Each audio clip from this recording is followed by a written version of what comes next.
Yes! Momonosuke-kun! Momonosuke-sama! Momonosuke and the Red Scabbards, ushering in peace and prosperity throughout all of Wano country. The man that will soon be known as the great shogun throughout the entire world of One Piece. Congratulations, unless Kaido gets back up with the mighty Waroro and kills everybody. But there's a safe bet that's not going to happen. If you don't know, now you know. Check out my live stream reaction to this chapter, which is on both my Requiem and my Twitch.tv channels, link in the box below. That's numero uno. Numero dos is that we break down this chapter into 3 major sections. Number 1 is the pacing and the chapter structure. Number 2 are the character components of the chapter. And then number 3, finally, of course, is the story progression for this chapter. And without a doubt, for story, we have monumental milestones being achieved in this chapter. So first and foremost, let's get right into it, the pacing and the chapter structure.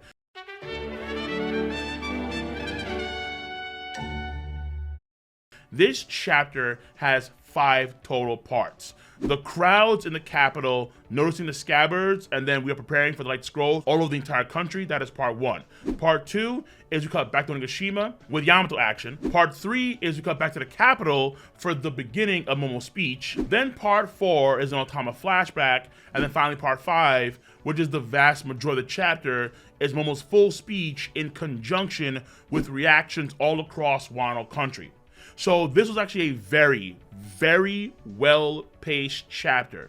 The final section does a really good job of adding weight to Momo's words with the reactions of many folks all across Wano country. Even Onimaru the Fox is in Ringo watching the speech go down. I would say that section actually was probably one of the best paced sections throughout the entirety of this arc Wano country. That section of this chapter. Like a reason why, for example, would be when Momonosuke is talking about never forgetting the sacrifices of the past that led up to this point. And then we have the cuts to Law and Beppo, we have Carrot, and then finally Toko. That I thought was actually pretty good on Oda's part to do that, because you have, of course, Rocinante's sacrifice for Law, you have Pedro's sacrifice, and then you have Yasue's sacrifice. So those 3 in particular would know the weight of sacrifice and how it all led up to a major milestone moment that has essentially changed the world forever, which of course is the defeat of Yonko Kaido. Now, there are some things I do wonder, like I kind of nitpick here, like for example, how do they get the light scrolls snails up so quickly across the entire country? I don't know, it just kind of happened. Though to be fair, when Yasuo was being executed, they were also there as well, but it seemed to take a longer time. That's number 1. So some time may have skipped when they actually started the speech, maybe. That's the first thing. Second part here, the Ame no Hibakiri is just in Momonosuke's possession. He wields it, like it just manifested. Almost as if Momonosuke is Thor, it just, bing, and it just came to him. So he has the sword, and clearly he got it in the last chapter when time passes before Momonosuke and the Scabbards arrive at Wano country. There was some time that was skipped there, clearly. But to be fair here, that is not a problem within this chapter itself, per se. That is a problem that happened in the last chapter. So this chapter, for sure, absolutely, has better pace than the last chapter. And I would say, overall, Oda for this chapter, very good stuff. That's number 1 for the pacing and the chapter structure. Number 2 is the character components for this chapter. And of course, I'm going to start off with the man, the myth, the lurking legend of One Piece, Monkey D! Luffy. Luffy's monkey god gun created an earthquake throughout all of Wano country. Not just near the flower capital or Udon, like in the previous chapter noted to. No, in all of Wano country. Kibi is on the opposite side of Udon, on the opposite shoreline, and even they felt violent earthquakes. So it's a safe assumption, I'd argue, it's a safe assumption that all of Wano country felt earthquakes and tremors, even though Kuri and Ringo particularly don't denote to this. It's just Hakumai, we know Udon, for our capital region, yes, and now Kibi. But Kibi, again, is on the opposite side of the country. Therefore, again, it's a safe assumption. So this is actually pretty impressive here because Wano country is a very, very huge country. Now, just to be clear here, I understand that folks are going to say, well, it's the underwater volcano. It erupting caused the earthquakes across Wano country. The problem here, of course, is obviously it's near Udon, and then yet Kibi could feel it on the opposite side of the country. But even still, who was the one that created the underwater volcano in the first place? Luffy. Because we know that Luffy's Bajran gun created at least one fissure in the seafloor of the Onigashima side of the island. So most of that credit once again goes to Monkey D. Luffy. Now number 2 here is Otama. Otama's brainwashing abilities last for 1 month. So Otama's brainwashing finally has a cap. Sometimes animals stay subservient, but for the most part, if they want to, they can just leave. And the gifters are essentially hybrid animal. That is number 1, Tama's abilities. Number 2 for Tama is her parents actually passed away when she was younger, and it's implied that they actually died working at the factories. So this is one of the assumptions that folks had way back when, that her parents did die in the factories. It wasn't confirmed up until now, essentially. That is number 2 for Tama. Number 3 for Tama is that she actually can make, and I think it was noted before in the past, but I'm not too sure. I forgot, honestly. So I'm putting it here, where she actually make these woven hats. This is actually something that probably Ace learned from her, because we know back in Marineford that the straw hat that Little Orange Jr. was wearing was made by Ace. And he learned that skill in Wano country. And so Tama probably taught Ace that. So Oda has that nice chain there between Little Orange Jr. and Otama. Number 3 for character is going to be Speed. Speed is willing to stay with Tama, and Tama views Speed as a sort of mother figure. It's actually, I think, better worded in the Viz translation, where Tama just essentially wants Speed to be near her because Tama really cares about Speed. And low-key, I've been noticing here that Oda is pushing a lot of the maternal strings on Nami, because when Tama says that, Nami reacts to that, and then when Tama starts crying after Momonosuke is talking, after the flashback, she goes into Nami's arms, and then Speed kind of reacts to that. So Oda keeps on pulling on the maternal instincts of Nami, which might lead to something in the future, but I'm not too sure. But keep in mind that Oda keeps on pulling those strings. And then finally, number 4 for character is, of course, undoubtedly, Momonosuke-sama. Momonosuke has his character design revealed when he's in adult form, finally. So he seems relatively tall, actually, and his face is Oden's face for sure. His eyes and eyebrows, I think, look more like Oden, but he doesn't have that hard widow's peak like his father. His nose is more like his mother's nose, and his chin is not as boxed as Oden's chin either, so he doesn't have that Chad jaw, Giga Chad jaw, but his chin does kind of, I think, look more softer like his mother's chin. And also his clothes have the Kozuki emblem, which is kind of cool, no doubt about that, but also have a flaming cloud. I think that bottom section of his clothes, his attire, might refer to his dragon abilities with the flame clouds, because he did save the Flower Capital with making flame clouds. But of course, what's even more important than Momo's attire or his facial features is the big decision that Momonosuke officially makes. He is officially going to lead Wano country as its shogun, a proper shogun that they haven't had since Oden's father. A lot of these character moments throughout the entirety of the post-time skip of One Piece, but more importantly in this arc, like for example, rallying the men in the prisoner mine, or standing up to Kaido when he was about to be executed, or overcoming his own fear of heights, even attacking Kaido when he was in dragon form when him and Luffy faced off against Kaido. So many of these moments that Oda has been building up for Momonosuke come to a head here and now in this glorious moment, and knowing that in the future he will be recognized as one of the greatest shoguns of Wano country, the great shogun of Wano country throughout the entire world, that just shows you how much prosperity is yet to come for the country.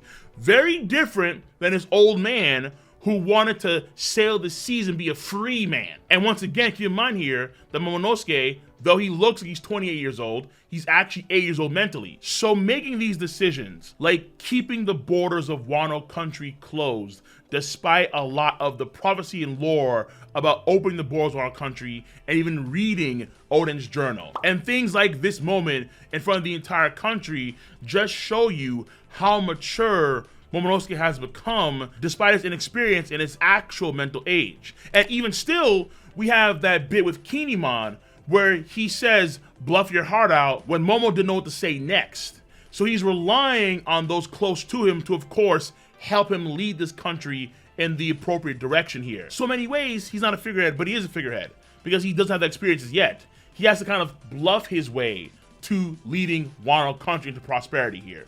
And it's also ironic because Kinemon is a massive bluffer. He is a massive fraud. Recall 975 or 76 when he takes credit for the samurai ships hiding in the wharf when he had no idea that was the actual message that Yasuo was getting at. So again, there are so many subtle things here in this chapter in Momo's speech that are very well executed on Oda's part, without a doubt. Even that Kinemon bit, the fact that Momonosuke is talking to Kinemon particularly does show that previously in the post-time skip, Momonosuke and Kinemon were, quote, father and son. And of course now we know the truth, but even now in this moment, Kinemon does somewhat watch over Momonosuke as a father figure. So that is the character component for this chapter. And then finally, the story component for this chapter. And honest to God, the biggest leaps in the story we've seen this arc in a very long time. So number one, cover story, Germa. Wait, hold on, I'm sorry. Germa. There you go. Germa 66 escape Molten Doll's world of books. So Niji and Yonji are now officially saved by Reiju and Ichiji. So right now, there is a major hurdle in front of them, which I think has been alluded to, which of course is Cracker. So there's a good chance that Cracker is gonna try and cut off the German kids from escaping. And how that goes, I absolutely must see. That's number one. Number two, Kinemon and Kiku have been treated and they have escaped death. Now, this to me,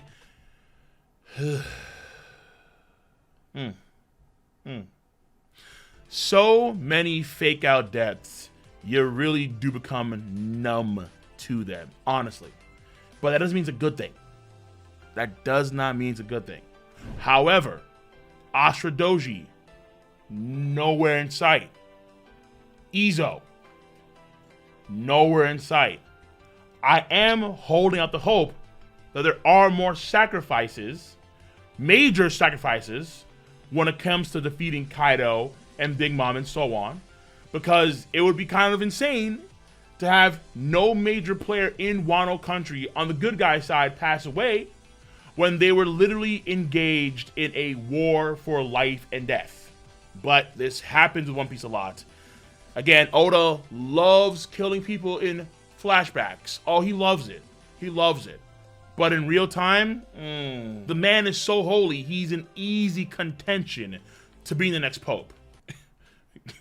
Oda, damn. All right, son. So that is the character component number two, where some folks have lived, but potentially there are still some major deaths on the horizon.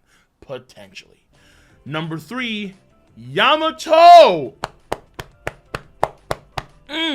Yamato announces her desire to join the crew to the Straw Hats in the area. And she seems to get approval from Brook, Sanji, and Robin, but not official yet. Jinbei, well, hold on now. Yeah, fine, cool, but the captain must give the A-OK. So, level-headed Jinbei doing his job once again. But she's cool with that, and based on the previous interactions here between Luffy and Yamato, there's a good chance, a very, very, very strong chance, that Luffy says, yes, you're in, welcome to the Straw Hat crew. Number four, the Red Scabbards go through something very similar to a shogun's procession to announce to the whole country what happened during the Fire Festival here. Now, they're even wearing the same jackets that they wore in chapter 963 during the Oden procession that we see in the flashback. They're the same jackets. So, of course, it's not a march to the Flower Capital to meet the shogun as a daimyo, but introducing the new shogun and changing the entire trajectory of the country. So the makeup is different, but the foundation I think is the same. That's number 4. And number 5, when it comes to the story progression, major, massive, whoa, hello. Wano Country is officially free from the control of the Beast Pirates.